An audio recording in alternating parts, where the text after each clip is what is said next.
அந்த டாஸ்மார்க்ல சார குத்தி கொடுக்கறவன் கவர்மெண்ட் எம்ப்ளாயா இருக்கலாம். அப்ப சாப்பாடு போடுற விவசாயி கவர்மெண்ட் வேலையா இருக்கக்கூடாது.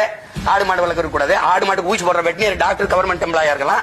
இந்த ஆடு மாடு வளர்க்குற ஆத்தால போய் மாமச்சின்னு அரசு எம்ப்ளாயா இருந்துடக்கூடாது. எப்படி இப்ப மாற்று பொருளாதார பெருக்கத்துக்கு நீ வரவே இல்லையே. அதான் இங்க இருக்கோன்ட்ட தக்காளி விதை, கத்தரி விதை, பூசணி விதை, வெண்டைக்காய், சுரக்காய் விதை வச்சிருக்கியா? எங்களுக்கு நீ ஒரு தக்காளி கிலோ விதை எடுத்து போடு முளைக்க, மறுபடியும் விதைக்கு 1 கிலோ விதைக்கு 5000 ரூபாய் அவன்கிட்ட போய் வாங்கிக்கோ.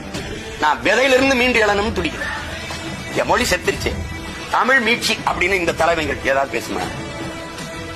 அவ்வளவுதான். இது ஒரு இனம் செத்துருச்சு. நான் மீட்சி வரணும்னு நினைக்கிறேன், மறு கட்டமைப்பு செய்யணும்னு நினைக்கிறேன். இவ்வளவு வேலை செய்யறது இதோட போய் இது மாற்று இது போட்டி இல்ல. நீங்க எல்லாரும் போட்டியை போடுங்க. எனக்கு போட்டி யாருன்னு, என் கோட்பாட்டுக்கு போட்டி யாரு? தண்ணீர் விற்பனைக்கு அல்ல.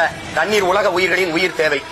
அது விற்பனை பண்டம் அல்ல, மிக உயர்ந்த சந்தை பொருள் அல்ல. தடை. நான் ஆட்சிக்கு வந்தா தடைங்கிறேன். இதுல எந்த கட்சி சொல்ல? நோ பிளாஸ்டிக், பாலித்தீன், குளைமம், நெகிழி கிடையாது. மாற்று பயன்பாட்டுக்கு வரணும். தடை. ஏன்னா என் நாட்டை குப்பைமேடு ஆகுது. கடலுக்குள்ள மீனின் எண்ணிக்கை விட அதிகமா நெகிழியின் எண்ணிக்கை இருக்கு. கடல் நெகிழியின் அகழியா மாறிடுச்சுங்கிற கவிப்பேரரசு வைரம். இப்ப நான் என்ன செய்யலாம்? தரையில் இருக்கிறத மாதிரி சுத்தி இருப்பு செய்யலாம். கடலுக்கு இருக்கிறத என்ன செய்யலாம்? அப்ப எதை நோக்கி நீ நகர்ற? நான் மரத்தோட பேச்சுக்கேங்கிற, கடலோட பேச்சுக்கேங்கிற, தண்ணியோட பேச்சுக்கேங்கிற. அதெல்லாம் இல்லைன்னா நீ வாழ முடியாது. அப்ப அடிப்படை அறிவே இல்லாத ஒரு கூட்டம் பதறா சுத்தி இருக்குன்னு அர்த்தம்.